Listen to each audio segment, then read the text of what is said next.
Durante siglos, el mundo occidental ha mirado hacia Roma como la cuna de la civilización, el imperio eterno cuya sombra se proyecta incluso hasta nuestros días. Sus emperadores, sus conquistas, sus ruinas, han sido inmortalizados en piedra, en libros, en películas. Y sin embargo, existe un vacío inquietante en ese relato que tanto veneramos. Un hueco del que pocos hablan, una historia enterrada bajo capas de silencio, temor e ignorancia. Una historia que pudo haber cambiado todo. Porque hubo un momento, breve pero poderoso, en el que Roma no solo fue desafiada por bárbaros, sino por una civilización emergente que no solo sabía luchar, sabía gobernar. ¿Quiénes eran esos extraños guerreros que aparecieron del este, no solo con lanzas, sino con leyes? ¿Cómo pudieron construir una utopía justo en el corazón de la decadente Italia romana? ¿Y por qué, si fueron tan importantes, han sido prácticamente borrados de nuestra memoria colectiva? Los ostrogodos no eran meros saqueadores. No eran simplemente tribus sin cultura o ambición. Ellos tenían algo más peligroso, una visión. Una visión que combinaba la fuerza guerrera de sus ancestros con la inteligencia administrativa del mundo romano. Un puente entre lo salvaje y lo civilizado. Y eso fue, precisamente, lo que los convirtió en una amenaza. En los rincones más oscuros de la historia, donde la luz de Roma se apagaba lentamente, los ostrogodos construyeron algo insólito. Un imperio que podría haber sido mejor que el romano. Uno más justo, más estable, más humano. Pero el mundo no estaba listo para esa posibilidad. O quizás, algunos hicieron todo lo posible para asegurarse de que ese futuro jamás llegara a concretarse. ¿Y si te dijera que los ostrogodos estuvieron a punto de crear una nueva Roma sin emperadores corruptos, sin guerras internas, sin la podredumbre que consumía el viejo sistema desde adentro? ¿Y si te dijera que esa oportunidad fue arrebatada, no por el destino, sino por el miedo y la traición? Tal vez te estás preguntando por qué deberías preocuparte por una civilización extinta, perdida entre pergaminos mohosos y nombres impronunciables. Tal vez pienses que los ostrogodos son solo otra nota al pie en los libros de historia, y que su tiempo pasó sin dejar huella. Pero si te atreves a mirar más de cerca, a escarbar entre las cenizas, podrías descubrir que el futuro de Europa, y tal vez el tuyo, fue moldeado por decisiones que se tomaron entre el resplandor de sus victorias y el humo de su caída. Y si decides quedarte, si decides mirar más allá del velo, quizás descubras que esta no es solo la historia de un pueblo, es la advertencia que nadie supo leer. Antes de comenzar, ¿por qué no te suscribes y te unes a nuestra comunidad apasionada por la historia y la cultura? Aquí descubrirás relatos fascinantes, misterios ancestrales y curiosidades que han dado forma al mundo. Mientras lo haces, activa la campana de notificaciones para no perderte ninguna de nuestras increíbles historias.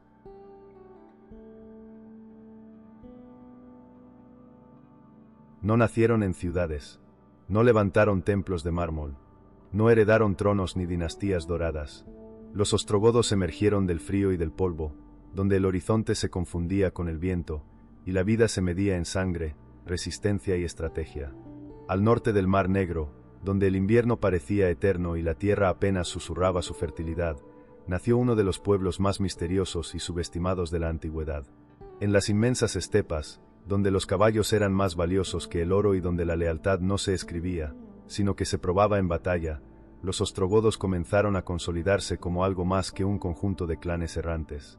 A diferencia de los visigodos, con quienes compartían un ancestro común, los ostrogodos se desarrollaron más al este, más cerca de las rutas comerciales que conectaban el mundo grecorromano con las culturas del Asia profunda. Esto les permitió absorber influencias tan diversas como inesperadas, desde armas sármatas hasta estructuras sociales escitas, pasando por el contacto indirecto con imperios que ni siquiera conocían su nombre. La historia antigua, esa que suele escribirse desde el centro del poder y no desde sus márgenes, los clasifica simplemente como bárbaros. Un término cómodo, que permite etiquetar y despreciar al mismo tiempo. Pero, ¿y si ese adjetivo hubiera sido una estrategia? ¿Y si reducirlos a salvajes fue una manera de minimizar el verdadero alcance de su amenaza? Porque si algo dejaron claro los ostrogodos desde sus inicios, es que no eran meros invasores. Eran un pueblo con estructura, con códigos, con una visión que, aunque aún no se manifestaba en piedra, ya ardía con fuerza en el espíritu de sus líderes. Y entre ellos, uno se alzaba como un coloso en medio de la niebla, Hermanarico. Un rey, sí, pero también algo más. unificador de clanes, estratega despiadado, y constructor del primer gran dominio ostrogodo. Su reino se extendía desde el Don hasta el Dnieper, tocando incluso las estribaciones de los Cárpatos. Un imperio bárbaro en el papel, pero sofisticado en sus métodos. Organizó rutas, dominó tribus, estableció relaciones diplomáticas con romanos y partos. ¿Cómo es posible que nunca te hayan contado que los ostrogodos, bajo Ermanarico, controlaron uno de los territorios más vastos de Europa Oriental antes del siglo V? El Imperio Romano, desde su lejana capital, los observaba con una mezcla de desprecio y cautela. No se atrevían a enfrentarlos directamente, pero tampoco les ofrecían reconocimiento. Porque reconocerlos era aceptar que algo nuevo estaba naciendo más allá de las fronteras, y que ese algo podría ser más estable que su propio y envejecido imperio. Pero los ostrogodos, en esta etapa temprana, aún eran frágiles. Su cohesión dependía de la fuerza de sus líderes, y las tormentas externas no tardarían en llegar. El gran cataclismo vino con nombre y rostro: Atila, el azote de Dios. Su invasión no solo arrasó ciudades y campos, destruyó el primer gran sueño ostrogodo. Ermanarico murió, algunos dicen que de pena, otros que por suicidio ritual, y su reino se desmoronó bajo el peso de los cascos hunos. Y sin embargo, algo permaneció. Algo que ni Atila pudo quemar ni Roma borrar: la semilla. Porque el pueblo ostrogodo sobrevivió. Disperso, humillado, esclavizado, pero no exterminado. Como un carbón encendido entre las cenizas, aguardaban el momento de resurgir. Y si te dijera que esa destrucción no fue el final, sino el inicio del verdadero poder ostrogodo, que en la derrota encontraron la clave de su reinvención, y que la experiencia con los hunos los transformó en algo más letal, más astuto, más preparado para gobernar. Desde las sombras, comenzaron a reagruparse. Aprendieron de sus enemigos. Absorbieron su brutal eficiencia. Y con cada generación, su historia se volvía más compleja, más ambiciosa. No eran simplemente una tribu desplazada, eran un pueblo en metamorfosis. Ahora bien, si en este punto sientes simpatía por ellos, cuidado. Puede que estés cayendo en su hechizo. Porque la historia que sigue no es solo de gloria, también está tejida con traiciones, con decisiones imposibles, con muertes prematuras que lo cambiaron todo. Tal vez, y solo tal vez, no estés preparado para lo que hicieron después. Pero si decides seguir, prepárate. Lo que hicieron en su segundo acto dejó marcas profundas en Europa, algunas de las cuales aún no sanan.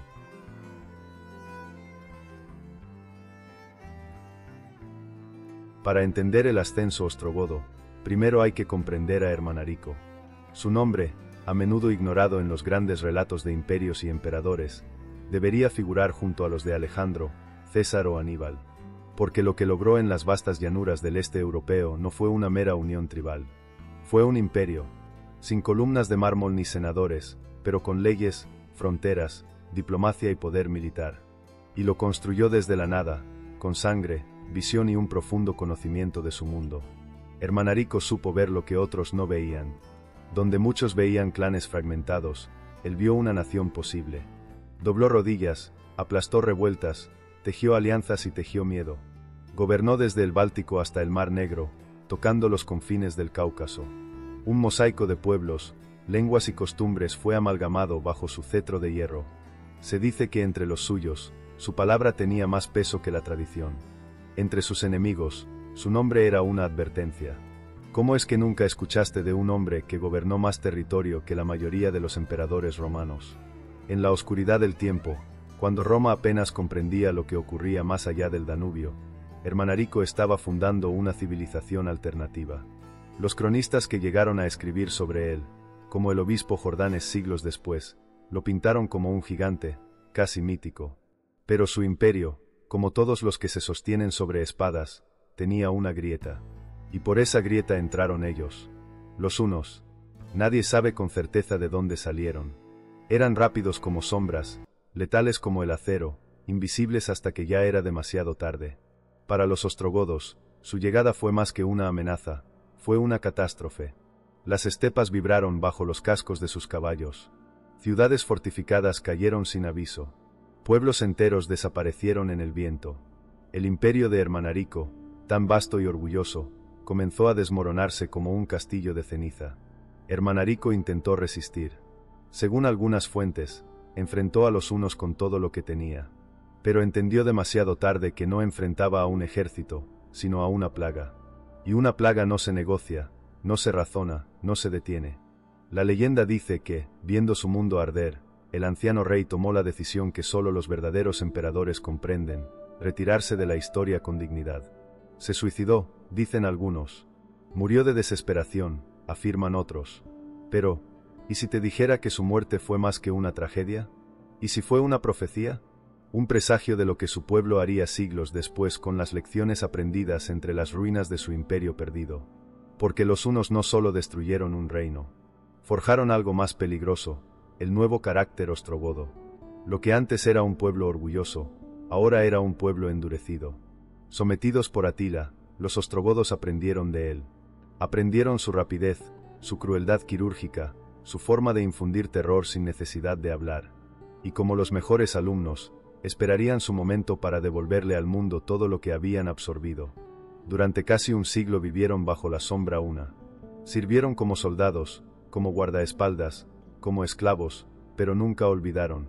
Cada batalla que peleaban para sus amos les enseñaba algo sobre cómo no ser dominados de nuevo.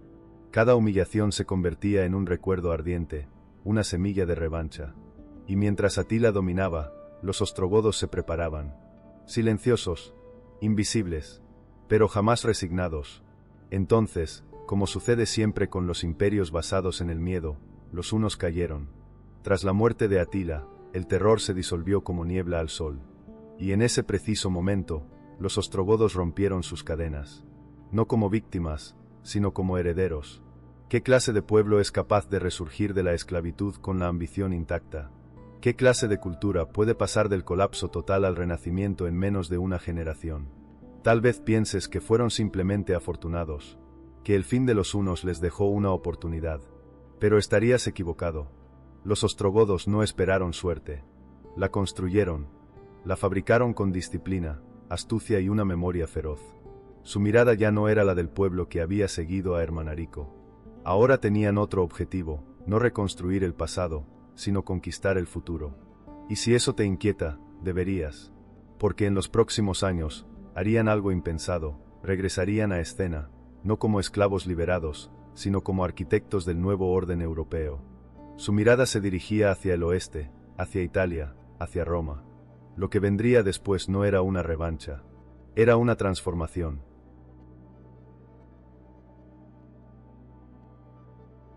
Los imperios caen con estrépito, pero sus ecos resuenan mucho después de la última batalla. Cuando los hunos se desmoronaron tras la muerte de Atila, el mundo entero pareció respirar. Las provincias romanas celebraron, los visigodos se reagruparon, los francos crecieron en confianza, y los ostrogodos abrieron los ojos. Por fin, después de décadas de humillación, eran libres. Pero la libertad no llegó como un premio. Llegó como una pregunta: ¿y ahora qué? No tenían un reino. No tenían un rey fuerte. No tenían un lugar al que llamar hogar. Solo eran un pueblo con un pasado roto y un futuro por inventar. Y ese momento, frágil, doloroso, incierto, fue quizá el más importante de toda su historia. Porque en el silencio de la posguerra, mientras otros pueblos se aferraban al presente, los ostrogodos empezaron a caminar hacia el futuro. Pero ese camino fue largo.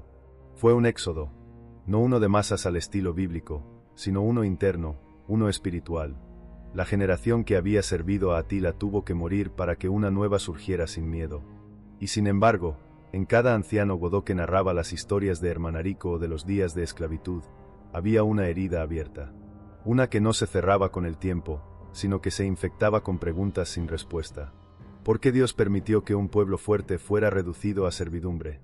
¿Por qué un reino tan vasto como el de Ermanarico fue borrado tan fácilmente? ¿Acaso estaban condenados a ser siempre el segundo acto de la historia de otros?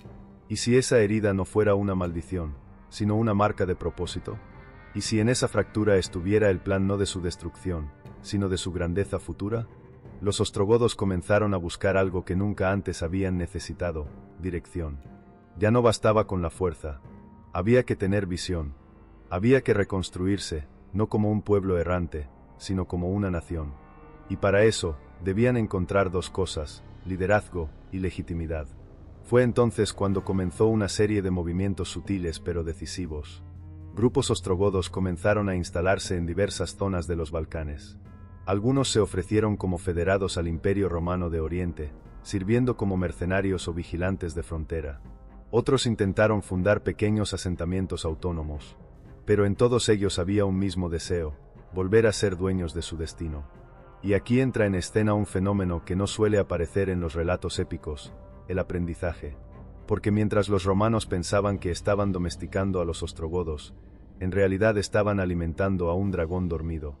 Los jóvenes godos crecían entre ciudades romanas, aprendiendo el idioma, la organización administrativa, las tácticas militares.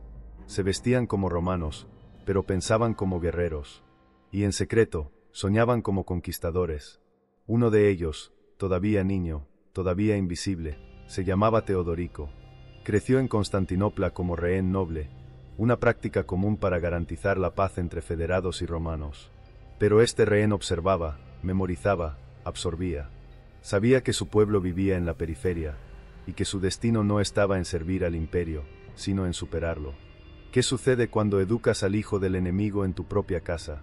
¿Qué ocurre cuando ese niño aprende tus leyes, pero jamás olvida quién arrasó el mundo de sus antepasados? La respuesta no llegaría de inmediato.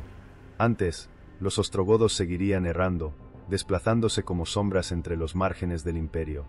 A veces aliados, a veces rebeldes, siempre incómodos. Roma no sabía qué hacer con ellos. No podía destruirlos, pero tampoco asimilarlos por completo. Los necesitaba para frenar a otros bárbaros, pero les temía demasiado para ofrecerles un verdadero lugar en el sistema. Y así nació una tensión que lo cambiaría todo. Porque los ostrogodos empezaron a darse cuenta de algo devastador y maravilloso al mismo tiempo. Roma estaba demasiado débil para dominarlos, pero aún demasiado orgullosa para aceptarlos. Ese fue el punto exacto en el que la historia giró sobre su eje. ¿Y si no necesitaban la aprobación romana? ¿Y si podían tomar lo que necesitaban, construir su propio sistema y, en el proceso, reemplazar el que estaba muriendo? No por odio, no por venganza, sino porque era inevitable. La herida ostrogoda no sanó. Nunca lo haría. Pero aprendieron a caminar con ella. Y como suele pasar con los pueblos destinados a hacer historia, convirtieron esa herida en una brújula. Ahora estaban listos. Solo faltaba que uno de los suyos alzara la voz, reuniera las fuerzas, y señalara el camino hacia el oeste. Italia los esperaba. Y Roma, sin saberlo, también.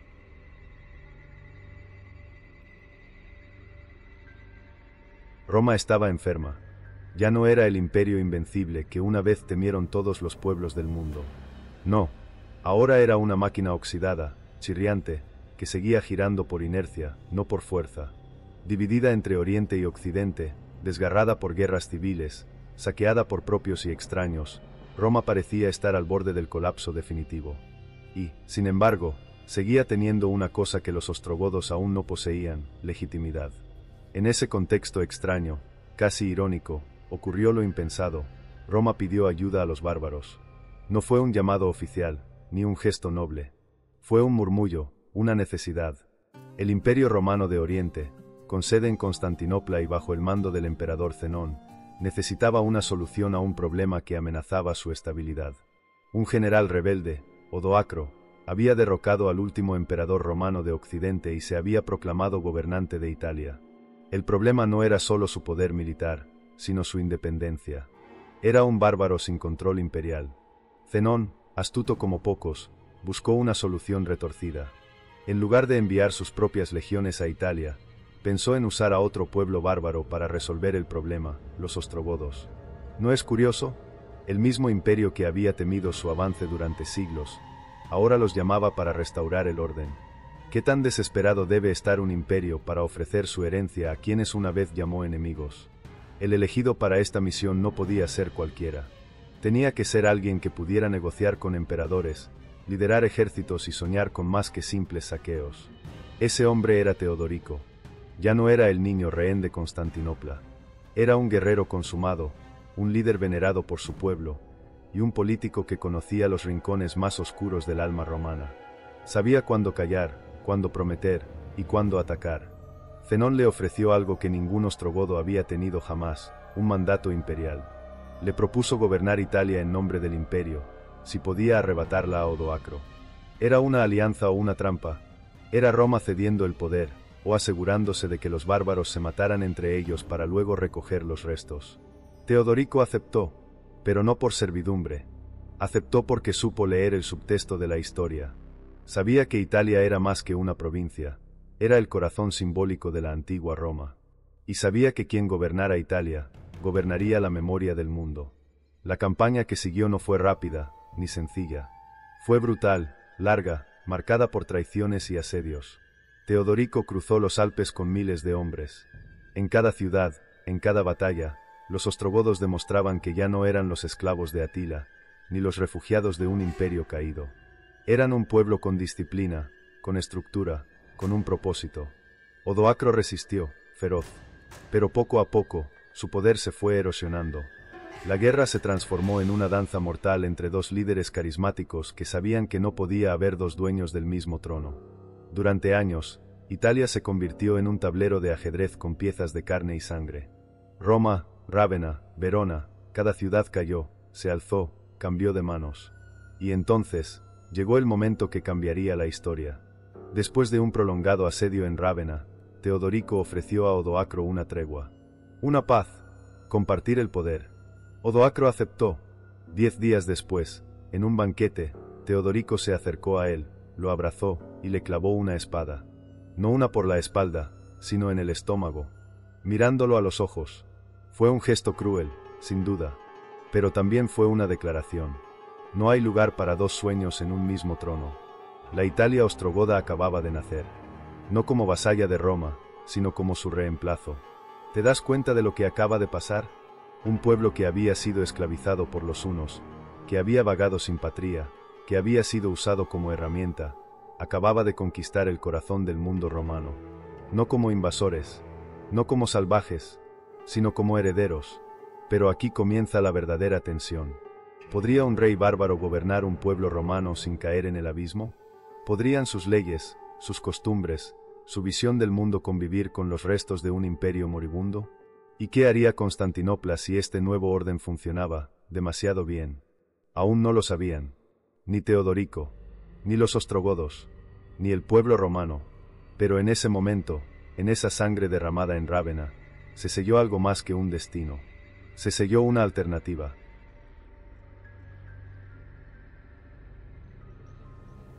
En la imaginación popular, el bárbaro es tosco, brutal, enemigo del arte, de las leyes, de la razón.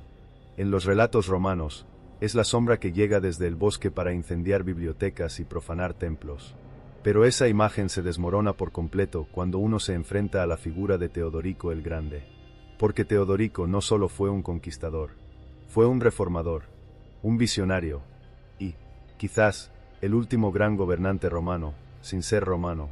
Tras asesinar a Odoacro y consolidar su control sobre Italia, Teodorico no se lanzó al saqueo, ni impuso un régimen de terror. Lo que hizo fue aún más desconcertante: reconstruyó.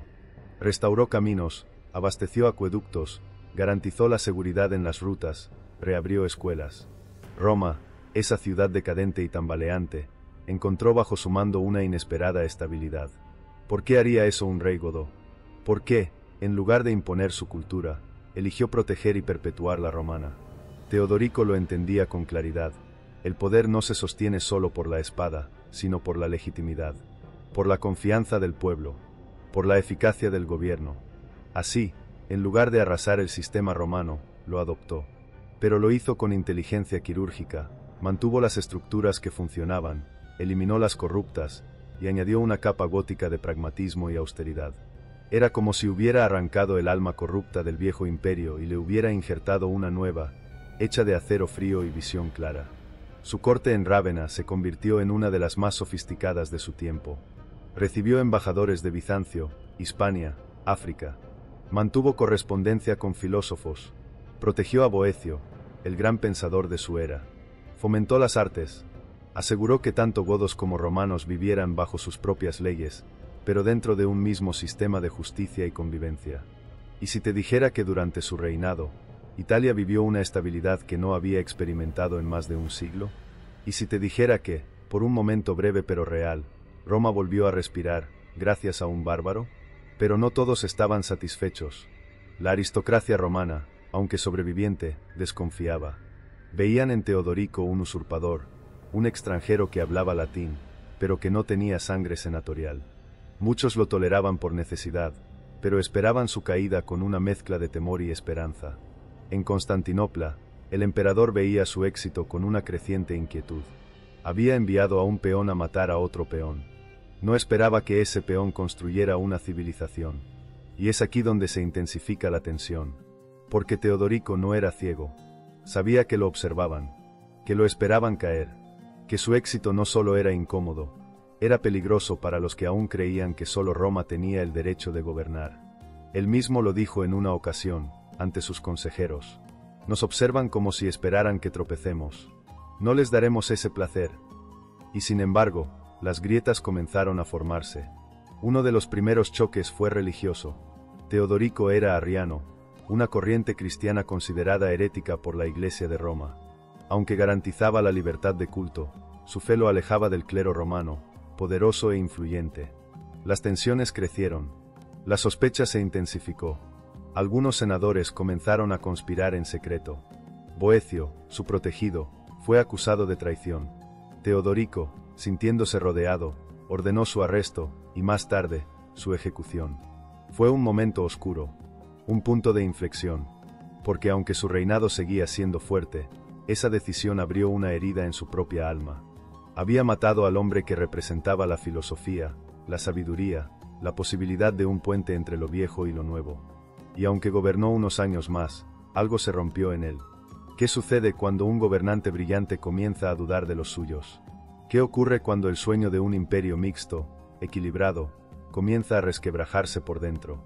En sus últimos años, Teodorico se recluyó más. Seguía siendo respetado, pero ya no irradiaba la misma confianza. La tensión con Constantinopla crecía. Los obispos romanos lo miraban con sospecha. Los godos empezaban a dividirse entre quienes querían más autonomía y quienes preferían una integración completa. Y sin embargo, a pesar de todo eso, su legado ya estaba escrito.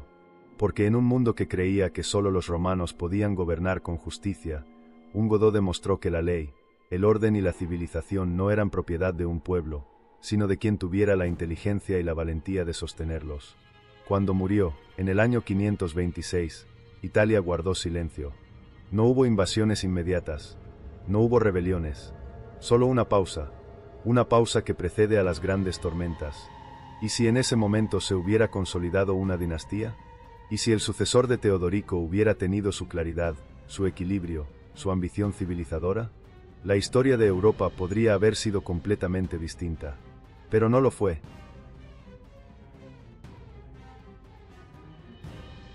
Cuando Teodorico murió, no solo expiró un hombre, sino una idea. El sueño de una Italia fuerte, unificada y pacificada bajo el mando de un rey godó que respetaba las tradiciones romanas, comenzó a desvanecerse como una niebla matinal. A simple vista, parecía que su obra perduraría.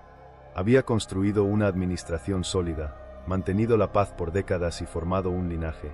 Pero los pilares de su legado no estaban hechos de mármol, sino de equilibrio. Y cuando ese equilibrio desapareció, todo comenzó a tambalear. Su sucesora nominal fue su nieta, Amalasunta, hija de su única hija, y educada como romana. Era culta, brillante, firme, pero también era mujer en un mundo gobernado por hombres, y peor aún, por soldados. Su ascenso fue visto por muchos nobles godos con recelo. Para los más conservadores, era demasiado romana, demasiado suave, demasiado amiga de los enemigos de siempre. Y en política, ser moderado no siempre es virtud, a veces es peligro mortal. Amalasunta intentó continuar el camino de su padre. Protegió a los senadores romanos, fomentó la educación, se esforzó por mantener la coexistencia entre godos y romanos. Pero no tenía el carisma guerrero de Teodorico, ni el respeto automático de los generales. Se enfrentaba a un doble desafío, mantener la unidad interna mientras vigilaba los movimientos de Bizancio. Y Constantinopla, como un buitre en lo alto, esperaba. Porque allí, un nuevo emperador había ascendido al trono, Justiniano. Justiniano no era un emperador más. Era un reformador con hambre de gloria, un estratega que soñaba con restaurar el imperio romano en su totalidad. No le bastaba con controlar el este. Quería el oeste. Quería África. Quería Italia. y en el trono de Rávena veía una puerta abierta. Amalasunta, consciente del peligro, intentó algo arriesgado: aliarse con Justiniano. Estableció correspondencia secreta, le ofreció apoyo en futuras campañas, incluso insinuó la posibilidad de entregar el poder si eso garantizaba protección.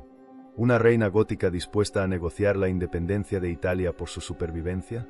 ¿O una jugada maestra para preservar el legado de su padre? Pero su propio pueblo no lo vio así. La nobleza goda, irritada por su estilo prorromano, comenzó a conspirar. Y finalmente, la traicionaron. Fue arrestada, encerrada y asesinada. El trono quedó vacío. Y el vacío, en política, es una invitación al desastre. Fue entonces cuando Justiniano actuó. Tomó la muerte de Amalasunta como excusa y declaró que Italia necesitaba ser restaurada. No envió embajadores. Envió ejércitos. Comenzó así la Guerra Gótica, un conflicto tan largo y devastador que marcaría el principio del fin del orden ostrogodo. El general Belisario, mano derecha de Justiniano, desembarcó en Sicilia con un ejército disciplinado, fogueado por la exitosa campaña en África contra los vándalos. Rápidamente tomó Nápoles, luego Roma, y poco después avanzó sobre Rávena. Los godos, desconcertados y divididos, intentaron resistir. Pero ya no eran la fuerza unida que había acompañado a Teodorico. El espíritu había cambiado. Donde antes había cohesión, ahora había facciones. Donde antes había ideales, ahora solo quedaba miedo. ¿Te das cuenta de lo que está en juego aquí? No es solo una guerra, es una lucha por la memoria, por el derecho de una civilización bárbara a probar que podía gobernar con justicia. Si perdían, no solo perdían el trono, perdían el relato. Belisario tomó Rávena no solo con estrategia, sino con astucia política. Engañó a los líderes godos haciéndoles creer que él se rebelaría contra Justiniano y asumiría el trono como emperador occidental. Los godos, desesperados, se lo ofrecieron. Belisario aceptó, y luego, en un movimiento letal, entregó la ciudad a Constantinopla. Italia había caído, pero lo peor aún no llegaba. La guerra no terminó ahí. Justiniano no confió en sus propias victorias. Envió más generales, más tropas, más recursos. Y los godos no se rindieron. Resistieron, contraatacaron, recuperaron ciudades, y volvieron a perderlas. Durante casi 2 décadas, la península italiana se convirtió en un campo de batalla constante. Roma fue tomada y retomada múltiples veces. Las ciudades fueron arrasadas, las cosechas destruidas, la población civil masacrada. Italia, la joya de Europa, quedó reducida a una tierra de ruinas y tumbas. ¿Y si te dijera que esta guerra no fue una restauración, sino una aniquilación? Que en nombre del orden imperial, lo que se logró fue la destrucción total de la única alternativa que la historia tenía en ese momento para evitar el caos medieval. Cuando la guerra finalmente terminó, los ostrogodos eran historia. Literalmente. No quedaron reyes, ni nobles, ni cortes. Lo que sobrevivió fue un pueblo disperso, roto, absorbido por otras culturas. Italia, en teoría, había vuelto a ser romana, pero en la práctica, se convirtió en un campo abierto para nuevas invasiones, lombardos, francos, sarracenos. Teodorico había querido una Roma nueva. Justiniano la destruyó para proteger la vieja. Y así, lo que comenzó como una conquista para estabilizar, terminó por sumir a toda una región en siglos de oscuridad.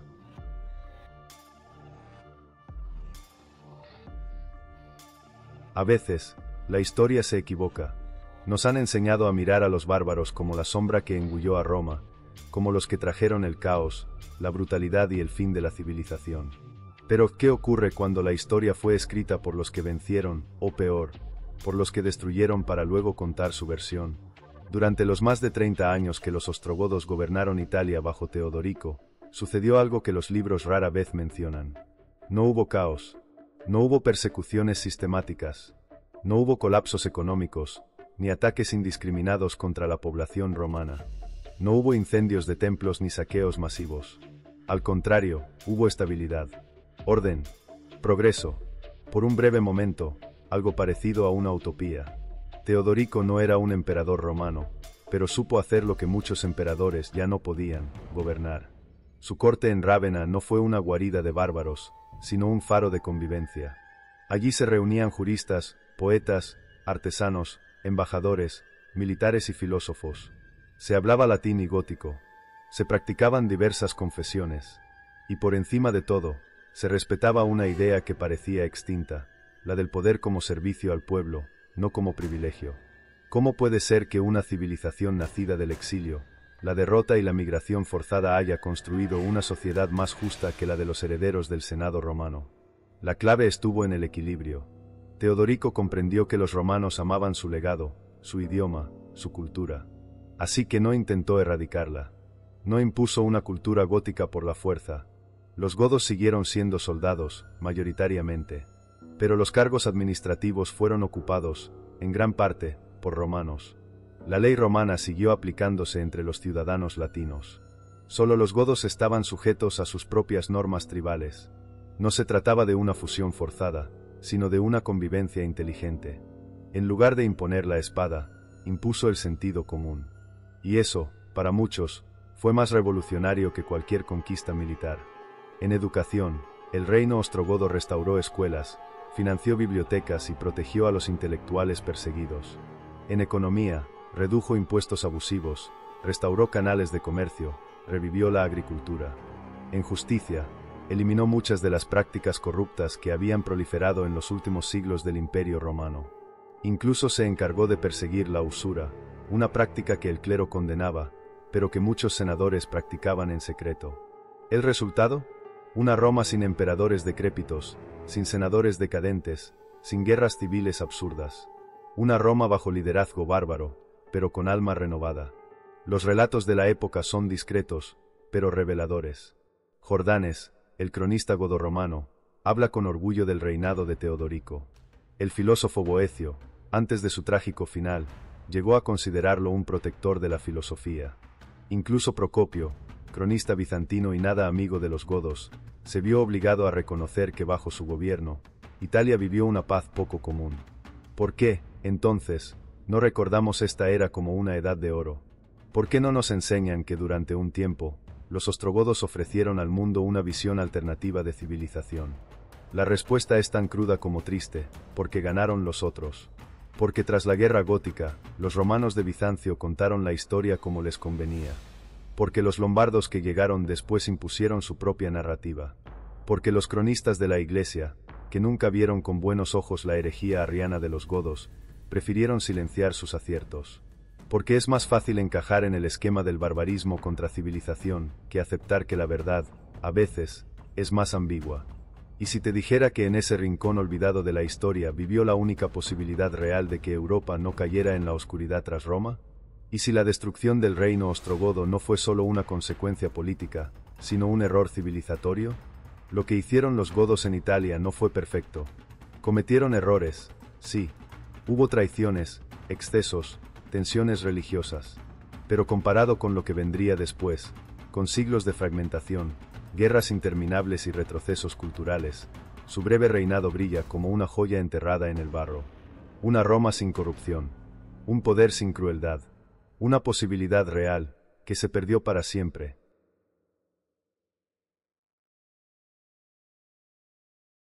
En las historias heroicas, las batallas se ganan con acero, escudos y sangre. Pero en las verdaderas luchas por el alma del mundo, las armas más letales son el miedo, la manipulación y la ambigüedad. Mientras en Italia los ostrogodos creaban algo que se parecía demasiado a una civilización funcional, en Constantinopla se afinaban otras armas, las del rumor, la diplomacia venenosa, las alianzas disfrazadas y los juramentos rotos. Justiniano, emperador del Imperio Romano de Oriente, no necesitaba levantar su espada para saber que algo no andaba bien. Desde su palacio revestido en oro y mosaicos, observaba el creciente prestigio de Teodorico con creciente inquietud. Lo que había comenzado como un arreglo útil, permitir a un pueblo bárbaro contener a otro, se estaba convirtiendo en una amenaza sutil pero real. Teodorico no solo había controlado Italia, había ganado respeto, había empezado a parecerse demasiado a un emperador, pero sin deberle nada a Constantinopla. Y eso, para Justiniano, era intolerable.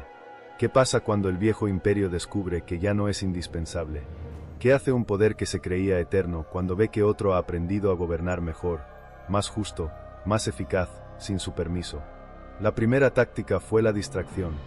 Justiniano comenzó campañas militares en África, destruyendo el efímero reino vándalo, una gesta que deslumbró a los cronistas y llenó las plazas de Constantinopla de vítores. Pero en privado, comenzó a preparar algo mucho más delicado, la desestabilización de Italia. No podía declarar la guerra abiertamente. No aún. Pero podía infiltrar. Podía influir. Podía dividir. A través de enviados diplomáticos y obispos leales, comenzó a alimentar las tensiones religiosas. Teodorico era arriano, mientras que la población romana seguía el cristianismo ortodoxo. Hasta entonces, el rey Godó había garantizado la libertad de culto, pero Justiniano entendía algo que muchos aún no sabían: no necesitas prender fuego a un templo para incendiar una civilización. Solo tienes que sembrar la sospecha. ¿Y si el rey arriano comenzaba a discriminar? ¿Y si el clero romano era víctima de persecuciones silenciosas? ¿Y si la paz ostrogoda era solo una máscara? Rumores, documentos alterados, sermones inflamados. Todo esto comenzó a circular en Italia, empujado por agentes imperiales. Y lentamente, parte de la población romana empezó a cuestionar la legitimidad del poder godó. No porque hubieran sido oprimidos, sino porque se les hizo creer que algún día podrían serlo. A la vez, Justiniano tejía alianzas con nobles godos inconformes. Aquellos que veían en Amalasunta, la sucesora de Teodorico, una reina débil, una traidora, una amenaza a la identidad gótica. Cuando ella intentó abrir canales de comunicación con Constantinopla para evitar una guerra, fue vista por los suyos como una marioneta del Este. Y Justiniano, el emperador que en público predicaba la unidad del imperio, en privado sonreía mientras esa unidad se resquebrajaba por dentro. El asesinato de Amalasunta no fue un error. Fue una jugada perfectamente calculada, porque le dio a Justiniano el pretexto que necesitaba. Ahora podía decir que los ostrogodos habían perdido la razón, que Italia era una tierra sin orden, que el legado de Roma, del cual él se consideraba heredero, estaba en peligro. ¿No es irónico? Un imperio que nunca había ayudado a construir el sueño gótico, ahora se erigía como su protector para poder destruirlo. Y entonces, con la excusa en mano, comenzó a movilizar sus tropas, no como un invasor, sino como un restaurador. Envió a Belisario, su general estrella, no a conquistar, sino a liberar. Pero, ¿liberar a quién exactamente? ¿A un pueblo que no había pedido ayuda? ¿A una nación que, por décadas, había vivido en paz bajo sus propias reglas? La maquinaria de propaganda ya estaba funcionando. En Constantinopla, los escribas redactaban discursos sobre el honor de Roma. En los templos, los sacerdotes bendecían la misión de justicia. Y en Italia, mientras los barcos cargados de soldados imperiales cruzaban el mar Adriático, los ostrogodos comenzaban a entender que su enemigo no venía con gritos, sino con abrazos envenenados. ¿Y si todo esto ya hubiera sido planeado desde el principio? ¿Y si la Roma oriental jamás pensó en coexistir, sino en esperar, atacar, borrar y reclamar como suyo lo que no supo construir? El juego de sombras había terminado. El tablero ya no era político, era militar. El imperio de Teodorico había sido desestabilizado desde dentro. Y ahora, todo lo que había sido paz, sería arrasado. Pero antes de la guerra total, aún queda una pregunta pendiente. ¿Podía Italia sobrevivir a otra invasión?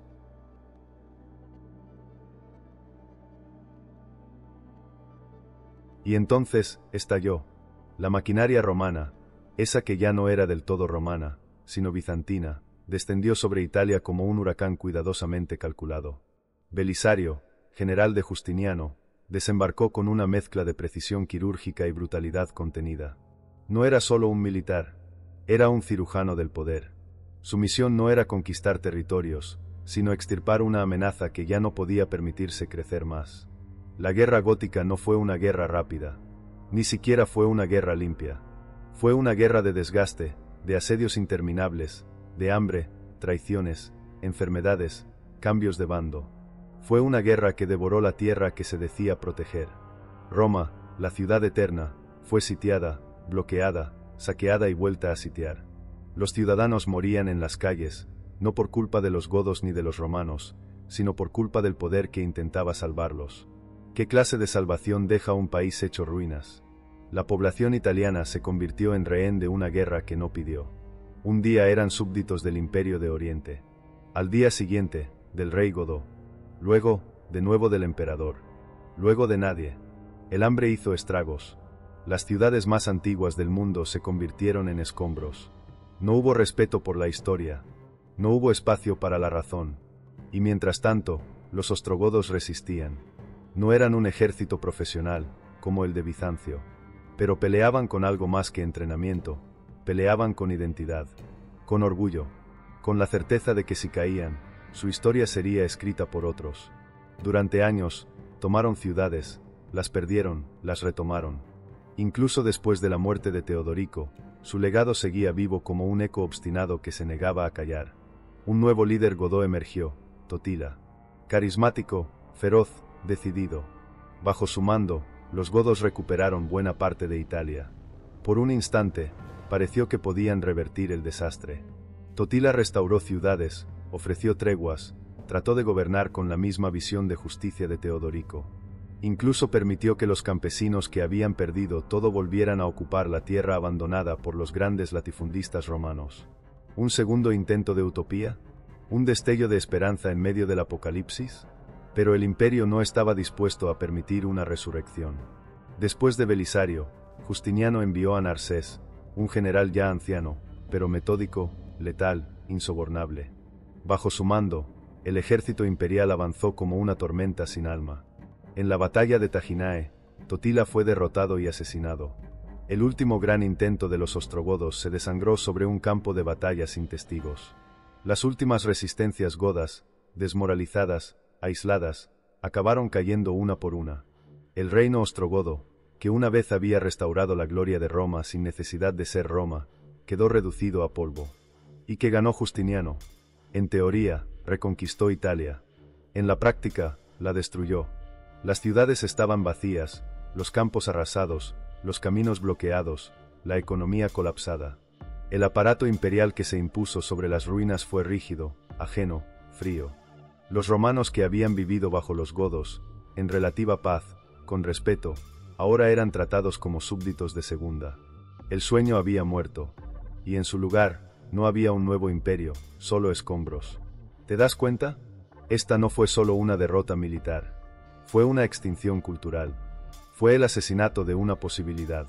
Porque si el reino ostrogodo hubiera sobrevivido, Europa entera pudo haber seguido un camino distinto. Un camino en el que el poder se ganaba por mérito, no por herencia. En el que la diversidad no era una amenaza, sino una estructura de gobierno. Pero todo eso fue borrado. Ninguna gran crónica medieval lo glorificó. Ningún monumento romano lo preservó. Solo quedaron los huesos, los nombres desperdigados en manuscritos olvidados, y el eco de lo que alguna vez pudo haber sido. ¿Y si te dijera que ese eco todavía vive en nosotros? En nuestra idea de justicia, en nuestra nostalgia por gobiernos que sirvan, no que dominen. ¿Y si la historia no terminó, sino que simplemente cambió de escenario? Porque a veces, las civilizaciones no mueren por debilidad. Mueren porque fueron demasiado buenas, demasiado pronto.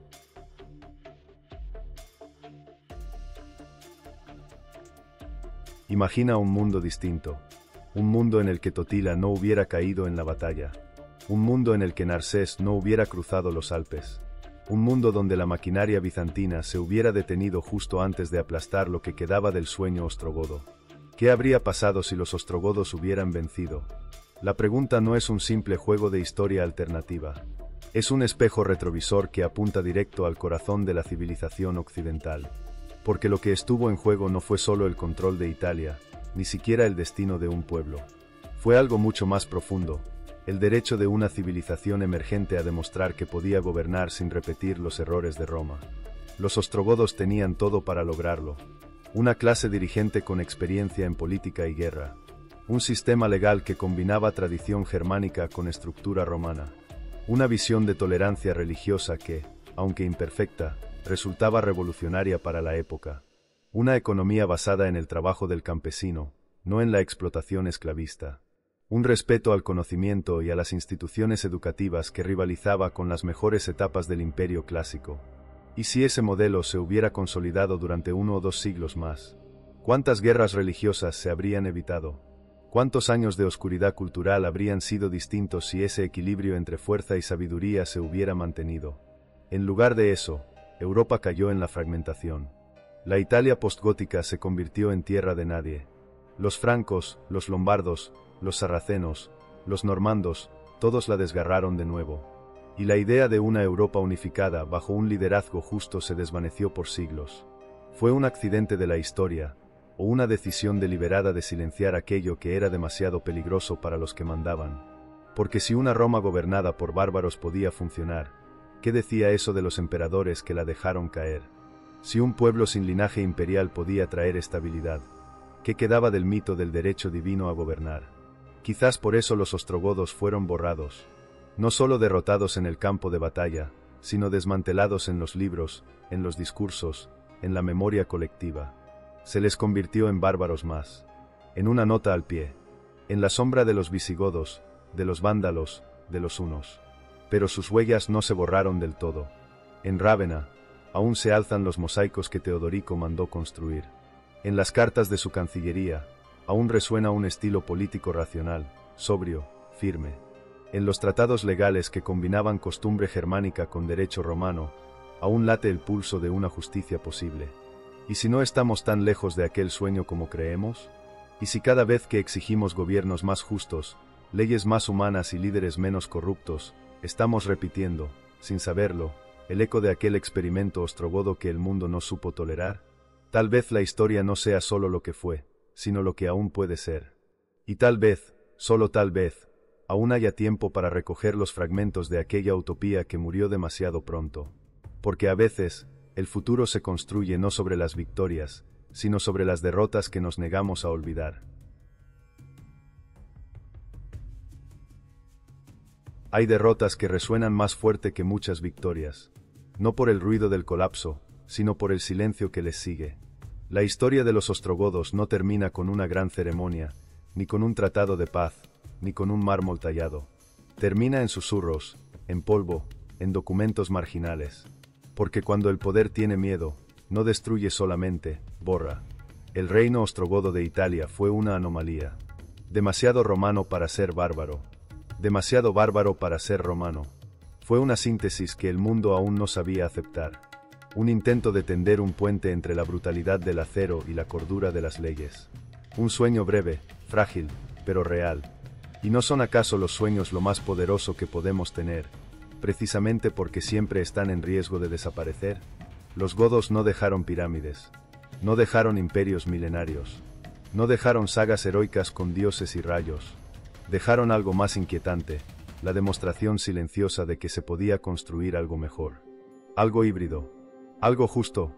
Y eso, en un mundo adicto al control, fue imperdonable. Por eso los borraron. Por eso no están en las estatuas.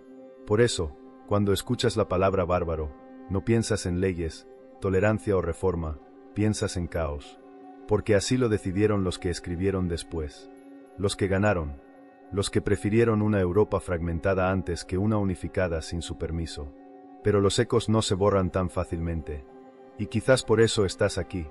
Quizás por eso has llegado al final de esta historia.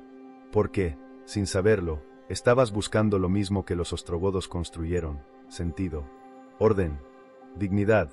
Y si la historia no es una línea recta, sino un círculo que espera ser trazado de nuevo con otras manos, otras voces, otra visión, tal vez no podamos cambiar el pasado. Pero sí podemos decidir qué verdades nos negamos a olvidar. Y esta, la de un pueblo nacido del hielo, que cruzó el fuego y construyó una Roma mejor, es una de ellas. Gracias por estar aquí, por escuchar lo que el mundo calló. Y recuerda, a veces, lo que el poder teme no es la espada, es la posibilidad de que haya otra forma de gobernar.